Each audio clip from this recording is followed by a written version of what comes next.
Welcome back to the Deep Dive. We are thrilled you could join us today because we have a fascinating and, frankly, a somewhat surreal story lined up for you. We really do. It's a topic that starts with a feeling I think you, listening right now, have probably experienced at some point. Exactly. Have you ever gone down a late-night rabbit hole trying to look up a public figure only to realize that the internet hasn't preserved their life story at all? Right. It's just fractured it. Yeah, completely fractured it into a dozen different, entirely contradictory versions. You sit there looking at your screen, wondering how we have access to more data than any generation in human history. Right. But finding the basic truth about a single human being feels almost impossible. I mean, that is the great paradox of the information age. The sheer volume of digital records out there doesn't naturally organize itself into clarity. It really doesn't. When left to automated systems and, content farms, algorithmic scraping, that volume just creates a deeply confusing mosaic. It becomes a funhouse mirror version of reality. And today's deep dive is the ultimate case study of that funhouse mirror. We are exploring the life, the career, and the complicated legacy of a major figure from the 1990s adult entertainment boom. A performer best known to the world as Alicia Rio. Yes. And the stack of sources we have for you today is a wild, almost chaotic mix. It's quite a stack. We are pulling from intense debates on her French Wikipedia page, deeply heartfelt industry tribute sites, highly detailed historical adult entertainment archives, and one incredibly bizarre celebrity biography website that is genuinely going to blow your mind. Navigating a source stack like this requires a certain level of digital archaeology. Oh, for sure. You really have to sift through the artificial noise to find the artifacts of a real life. And our mission today is to do exactly that. We are going to take this mountain of conflicting digital information and piece together the real flesh and blood story of a 1990s icon. Exactly. We're going to explore how the internet so routinely blurs the line between a person's actual lived reality and the algorithmic myth that gets constructed around them. Sometimes decades after the fact. Right. And this is a particularly crucial mission when we're discussing figures from the adult film industry. Why is that? Well, performers in mature cinema already have highly constructed public personas. They adopt stage names, they play boundary-pushing roles, and they market a specific fantasy to their audience. So there's already a layer of myth there. Exactly. So in the digital age, with all its automated archiving, gets a hold of those already constructed personas, the actual vulnerable human being underneath can be entirely erased by the noise. Okay, let's unpack this. Yeah. Because the discrepancies in her historical record start literally at square one. They really do. If you try to verify her basic identity today, the internet cannot even agree on what her real name was. No. Some archival databases list her birth name as Carmen Marie Hughlett. But if you click over to another historical site, they insist her given name was Carmen Marie Sandoval. Right. And then there are sites that claim she had no alias at all, stating her birth name was simply Alicia Rio. And the timeline of her life is subjected to the exact same distortion. You mentioned the French Wikipedia page in our sources. Yeah, that was a fascinating read. What stands out there isn't just the information provided, but the documented behind-the-scenes debates among the editors. The debates over her birth year are intense. We found sources confidently stating she was born in 1966. But then her French Wikipedia page settled on 1970 after a lot of back and forth. While other industry archives firmly list 1971. And the geography is just as scrambled. Completely scrambled. Was she born in Ecatepec, Mexico? Was it Mexico City? We even found one archive listing a birthplace called La Capita, Mexico. Which doesn't even make sense. But nothing, and I mean nothing, highlights this digital hallucination better than a website we uncovered called VIP Actors. Ah, yes, VIP Actors. That specific source is a masterclass in how the modern internet abhors a vacuum. It is wildly entertaining to read, but it reads like a fever dream. It really does. This site confidently publishes what it claims are the definitive facts of her life. It states she had a net worth of exactly $5 million. $5 million? It claims she owned 8 vehicles and 3 separate bungalows in Ecatepec. And it gets even more specific. Oh, it does. Claiming she had a personal security detail of 8 guards, and that each of those guards was provided their own vehicle. It's absurd.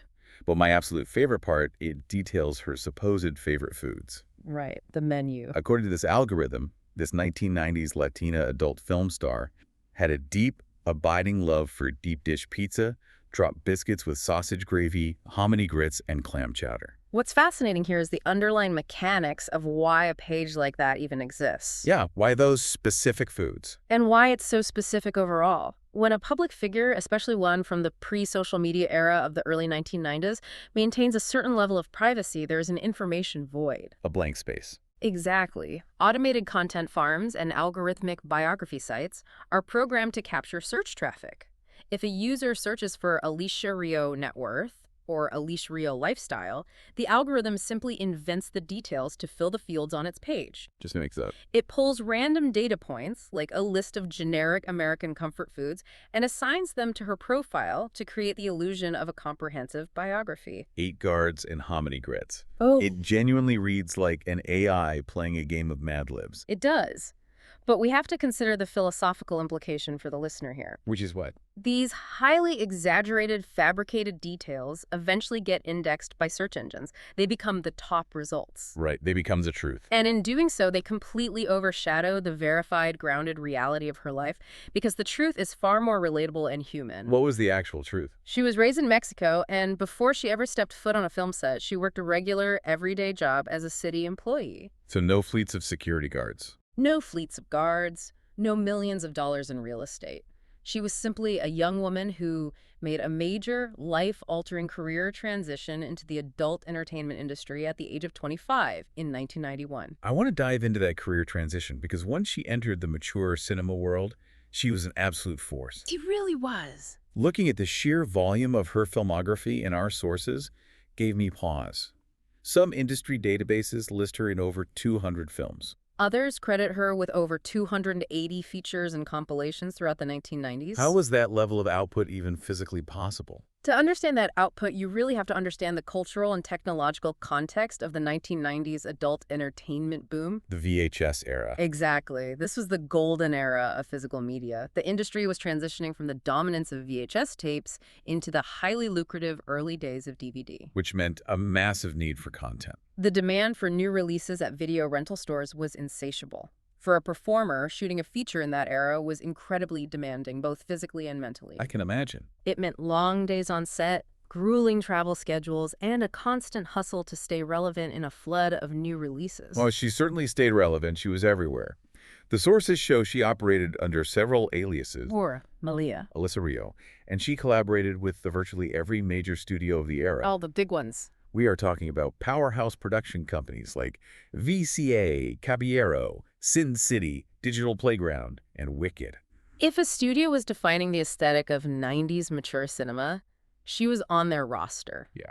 While she might not have achieved the mainstream crossover household name status of a few of her contemporaries, industry historians widely recognize her as a vital, enduring player who helped build that 90s boom. Right. A great example from our sources is the Rialto Report. Oh, I love the Rialto Report. For those unfamiliar, it's a highly respected, meticulous audio documentary series and archive dedicated to the history of the adult film industry. They do great work. They described her as a fiery performer whose passion defined early 90s mature cinema. That isn't just praise, that's historical recognition of her specific impact on the genre's tone. Did that kind of historical recognition translate into tangible success during her actual career, though? Or is that mostly retroactive praise? No, it translated into very real success at the time. She actually secured a massive 10-feature contract with Video Team. 10 features. That's huge. In the landscape of the 1990s, where many performers worked day-to-day as independent contractors, landing a guaranteed 10-picture deal with a single studio was a massive indicator of a performer's marketability and star power. And she had the industry hardware to back up that star power.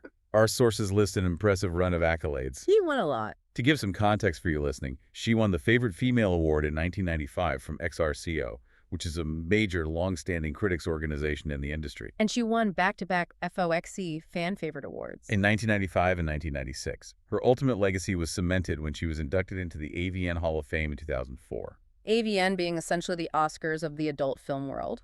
Exactly. And that was followed by a Free Speech Coalition Lifetime Achievement Award in 2005. Those awards highlight a rare combination in any entertainment field. She had the critical respect of the reviewers, the financial backing of the studios, and the genuine adoration of the fan base. The triple threat. Director Bud Lee captured this perfectly in one of our source interviews. He called her one of the most prominent Latina stars to enter the industry since Vanessa Del Rio, High praise. specifically noting her incredible skill in boundary-pushing roles. When AVN inducted her into their Hall of Fame, they highlighted her enduring appeal. She represented a very specific, intense, and memorable style of intimate performance that deeply resonated with the culture of that decade. She definitely did. Here's where it gets really interesting, though. Okay. If you only look at those AVN awards and her 280 film credits, Yeah. you are only seeing one dimension of who she was. Right. Her career wasn't strictly confined to being in front of the camera for adult studios. She was expanding her footprint. Oh. She worked as a feature dancer, she models for prominent mainstream men's magazines, and she even secured roles in mainstream music videos. That's a lot of hustle. It is. But my absolute favorite detail from our stack of sources is her writing career. The writing career. Yes, she actually became a regular contributor to the Beverly Hills Outlook. That is such a revealing piece of her history. The Beverly Hills Outlook was a bi-weekly arts and culture magazine serving Southern California. And she wrote a regular column for them where she reviewed adult films. Amazing. I find that fascinating. What does it tell us that a Southern California arts magazine wanted an active adult film star writing cultural critiques? It shows a profound intellectual engagement with her own profession. She wasn't just showing up, hitting her marks, and going home. She was analyzing it. Actively analyzing the media she was helping to create. She was critiquing the directing, the performances, and the narratives of her peers, and sharing that insider perspective with a broader mainstream arts audience. Which is so unique. It elevates her from being merely a participant in the industry to being a commentator on its cultural output. It adds a tremendous amount of depth to how we should view her professional life. Absolutely. But as we try to uncover the complex human behind the screen, we also have to look at the gaps in that professional life. Yes, gaps. I noticed a pretty significant hole in her filmography right around 1994, which would have been at the absolute height of her popularity. What was happening behind the scenes that pulled her away? That is where the darker, much more difficult reality of the industry caught up with her. It is crucial that we balance the glamour of the magazine columns and the Hall of Fame inductions with the immense personal toll this work required. I kind of told. The sources detail her profound, severe battles with alcoholism. Oh, wow. This wasn't a minor hurdle she quietly managed. It was a debilitating struggle that forced her to step away from her career entirely in 1994. At her peak. Yes. And while she did attempt a brief return to the industry much later in 2002, those struggles with addiction remained a constant, heavy shadow over her life. And those personal struggles seem to have compounded into legal issues. They did. The records show that in 1997, she was arrested in New York City for theft. And this wasn't a situation that was quickly resolved with a fine. She ultimately served nearly 3 months in jail. If we connect this to the bigger picture of the 1990s mature cinema boom, her story becomes a stark reflection of the human cost of that era. Right. We talked earlier about the grueling schedules and the insatiable demand for physical media. Performers were subjected to immense, relentless pressure, And scrutiny. an intense level of public scrutiny and stigma, all while navigating a highly lucrative industry that at the time offered virtually none of the mental health resources, strict set protocols, or support systems that advocates fight for today. It's so easy to look at a performer with nearly 300 film credits and view them almost as a machine, or just as the two-dimensional character they played on a VHS box. Exactly. You forget that there is a vulnerable human being carrying the weight of all that visibility, all that labor, and all that isolation. The pressures of maintaining that iconic, highly sexualized persona, combined with the crushing weight of personal demons like severe addiction, created an incredibly difficult reality for her. It's heartbreaking. When you look at the trajectory, the early exit from her career at her peak, the legal troubles in New York, the stint in jail, you are seeing the very real, often tragic human cost of the industry's golden age. Yeah. We have to look past the algorithmic list of awards to see the vulnerable woman, Carmen Marie, struggling behind the invincible persona of Alicia Rio. Part of seeing that vulnerable woman is understanding her personal life, which our sources show was just as layered as her professional career. It was. She wasn't just a solitary figure battling her demons in a vacuum. She sought out deep, meaningful relationships. Those relationships actually tell us a tremendous amount about her fundamental character, perhaps more than any film credit could. The sources highlight her marriage to a man named Steve Houston. They eventually divorced in 1997. which notably coincides with the timeline of her most severe personal struggles and her legal issues in New York. Right. But what truly stands out in the archives is that the divorce wasn't a bitter, bridge-burning ending. Not at all. They remained incredibly close friends for the rest of her life. And later on, she also had a serious, well-documented relationship with a fellow actress in the industry, Lacey Lee. And algorithm scraping public records might only log the date of a marriage and the date of a divorce, categorizing it simply as a failed relationship. Exactly. But the human reality is that she was a woman who sought connection and love in various forms. Maintaining a deeply supportive, lifelong bond with an ex-spouse through the darkest periods of addiction and recovery paints a picture of someone who valued human connection far beyond the formal structures of a marriage certificate. Sadly, that life of complex connections was cut short. Alicia Rio passed away in California on January 17, 2022. From complications related to COVID-19. She was only 55 years old. Very young. And just as a final, incredibly frustrating nod to those automated content farms we discussed at the beginning of the show, the VIP Actors site couldn't even get this final detail right. What did they say? They incorrectly listed her year of death as 2023. They missed the most tragic, verifiable fact of her existence. It is a somber, glaring reminder of how completely detached the digital record can become from the reality of a human being's life and death. It really is. But what is truly moving is that despite the artificial noise of those algorithmic sites, the genuine human reaction to her passing cut right through the digital clutter. The outpouring of love from her peers in the industry was immediate. And it was deeply heartfelt. I was particularly struck by the words of her ex-husband, Steve Houston, following her passing. What did he say? He publicly stated that she was loved by everybody, and he called her the real deal for the industry. Think about the weight of that. Yeah. When you have your ex-spouse stepping forward to publicly honor your character, your kindness, and your professional legacy in such glowing, definitive terms. It speaks volumes. It speaks volumes about who you actually were behind closed doors away from the cameras. It absolutely does. And the sources note that it isn't just her immediate colleagues who are keeping her memory alive. The fans are still there. If you look at vintage film communities and historical forums as recently as 2024 and 2025, fans are still posting thoughtful tributes to her. They are still dissecting her performances. And talking about her magnetic presence on screen.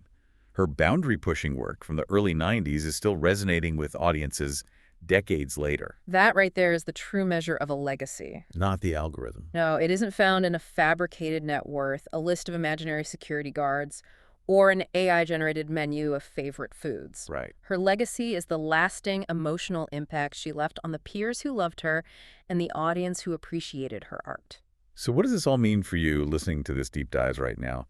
When we synthesize all these disparate sources, the passionate Wikipedia debates, the prestigious industry accolades, the arrest records, the arts magazine columns, and the bizarre content farms, we uncover a story that is beautifully, tragically, and undeniably human. It really is. Alicia Rio was a groundbreaking Latina performer who left an indelible mark on 90s mature cinema.